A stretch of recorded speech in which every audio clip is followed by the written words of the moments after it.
So, dollar market share at saka ano to, um, ano to, expense distribution cost. So, yung dollar market share is yun yung market share in terms of dollars or in terms of money. Okay, yun yung market share, yung rango ng firm in terms of yung money at saka kung gaano nakalawak yung yung nabebentahan nila or napoprovide nila ng service. Yun lang yung ibig sabihin ng dollar market share.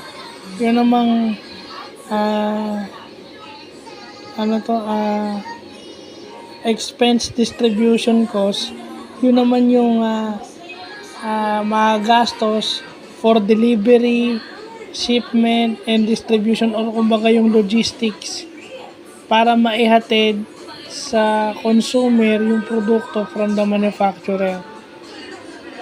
Kaya nga may delivery charge, yung meron pang sinasama yung toll, kung may toll gate na dadaanan, yung gasolina, diba? Kasama yun, lahat yun ipinapatong dun sa expense distribution cost. Kaya nga no wonder inflationary yung may effect sa inflation rate yung mga ganyan. Kasi may mga companies na may expense distribution cost. So, yun yung dapat nating maintindihan.